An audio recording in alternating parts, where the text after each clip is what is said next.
Hi hello नमस्कार सखी. सध्या मांडी घालून बसलेली गौरी बनवण्याचा ट्रेंड आहे आणि ती खूप सुरेख दिसते.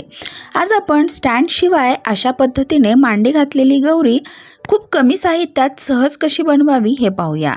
तर त्यासाठी मी अगोदर पदर आणि निरीच्या ठिकाणी पिनअप करून घेणार आहे. जर तुम्ही गौरीला साडी नेसवण्याच्या पूर्वीच त्या साडीची अशा पद्धतीने पदर आणि निरीच्या ठिकाणी पिनअप करून घेतलं तर ती साडी अगदी झटपट नेसवणं होतं आणि कुठल्याही पद्धतीचा गोंताही होत नाही. तर अगदी 2 ते 3 मिनिटात या निऱ्या बनवून होतात. आता बसलेली गौरी बनवायची आहे त्यामुळे साडीची उंची एवढी आवश्यक नसते. त्यामुळे ज्या ठिकाणी आपण निऱ्या बनवणार आहोत त्या ठिकाणी मध्यभागीही अशीच एक पिन लावणं गरजेचं आहे. तर माझ्याकडे असा एक माठ आहे. माठाच्या ऐवजी तुम्ही कळशी देखील वापरू शकता. ती कळशी मी ते ठेवून घेतलेली आहे. त्यामध्ये थोडंसं धान्य भरलेलं आहे आणि सेलो टेपने मी ते पॅक केलेलं आहे. आणि सोपं आपण पिनअप तर करून घेतलेलं आहेच या साडीला. ती साडी आहे अशी गुंडाळून घेऊया या माठावरती. तर तुम्हाला ज्या पद्धतीने उंची हवी असेल त्या पद्धतीने ती साडी वरती ठेवून बाकीची साडी माठाच्या आतमध्ये गुंडाळून टाका. बस बनली गौरीची साडी. अर्ध्यापर्यंत तर नेसून झाली. आता त्यानंतर आपण याच्यावरती बॉडी ठेवूया आणि हा जो आपण पदराची पिन केली होती ती देखील बसवून घेऊया. तुम्ही स्टँडवर देखील जर गौरी बनवत असाल तर अगोदरच अशा पद्धतीने साडीला पिन करून घ्या, म्हणजे साडी नेसवणं खूप सोपं जातं. आता खांद्यावरील पिन व्यवस्थित करून ज्या ठिकाणी ही साडी गुंतलेली आहे किंवा गोळा झालेली आहे तर ती अगदी व्यवस्थित सेट करून घ्या. आता आपल्याला याची मांडी बनवायची आहे. तर मांडी बनवण्यासाठी देखील वेगळं काही घेण्याची आवश्यकता नाही. आपल्या घरी न्यूजपेपर तर असतातच. तर हे न्यूजपेपर मी अशा पद्धतीने गुंडाळा करून घेणार आहे आणि साडीच्या आतमध्ये मांडी बनवल्यासारखं ते ठेवून घेणार आहे. म्हणजे बघा छान मांडी घातलेली ही गौराई दिसते. बघा किती सोपं आहे आणि ही साडी अगदी घट्ट बसते.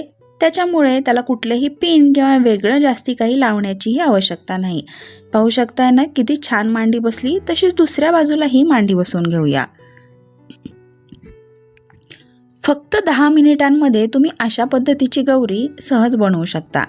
बघा दोन्ही साईडच्या मांड्या छान व्यवस्थित बसल्या. आता खांद्यावरचा पदरही छान बसला. आता आपण इथल्या समोरच्या निऱ्या व्यवस्थित करूया, म्हणजे आपली गौरी आणखीन छान दिसेल. आता तुमच्या आवडीने तुम्ही तुमच्या गौरीला दागिने घाला, गजरे घाला आणि मुखवटे घालून छान अशी गौरी तयार करा. माझ्याकडे गौरीला बसवण्यासाठी स्टँड नाही आहे किंवा वर्षभर ते सांभाळण्यासाठी मी ते घेतही नाही आहे. तर आपल्या घरी उपलब्ध असणाऱ्या अशा सहज सामानांमधून मी दरवर्षी अशाच वेगवेगळ्या पद्धतीच्या गौरी बनवते. झालं, बनली माझी गौरी. वरती चेहरा ठेवून मी तिला छान पदर दिला. पाहू शकताय ना किती निवांत, सुंदर आणि मांडी घालून बसलेली गौरी आपण सहज बनवू शकतो आणि तेही सहज उपलब्ध असणाऱ्या सामानातून. वर्षभर वेगळं कोणतंही सामान सांभाळत बसण्याचीही गरज नाही आहे आणि दिसायला सगळ्यांपेक्षा वेगळी, अगदी देखणी आणि छान गौरी आपण अशा सामानातून तयार करू शकता. तर यावर्षी नक्की तुमच्याही घरी अशी गौरी तयार करा. सखी या चॅनलच्या डिस्क्रिप्शनमध्ये आम्ही एक ईमेल दिलेला आहे. त्या ईमेलवरती तुम्ही तुमच्या गौरीचे फोटोही आम्हाला पोस्ट करू शकता. आम्ही आमच्या चॅनलवरती ते नक्की पब्लिश करू. असेच उपयुक्त माहितीचे व्हिडिओज सखी या चॅनलवर पाहत राहण्यासाठी चॅनलला सबस्क्राईब करा. यासोबतच गौरी वेगवेगळ्या पद्धतीत कशा बनवाव्या, स्टँडशिवाय गौरी कशी बनवावी याचे व्हिडिओ आपण चॅनलवरती पोस्ट केलेले आहेत. तुम्ही ते चेक करू शकता. Health tips, kitchen tips, beauty tips, relationship tips असे वेगवेगळे उपयुक्त माहितीचे व्हिडिओ सखी या चॅनलवर आपण पाहू शकता. त्यामुळे चॅनलला सबस्क्राईब करा. व्हिडिओ आवडला तर लाईक आणि कमेंट करा. शेअर करायलाही विसरू नका. सखी हा चॅनल आपण फेसबुक, यूट्यूब आणि इंस्टाग्राम या तिन्ही प्लॅटफॉर्मवर पाहू शकता. परत भेटूया नवीन आणि उपयुक्त माहितीसह. व्हिडिओ पाहिल्याबद्दल धन्यवाद.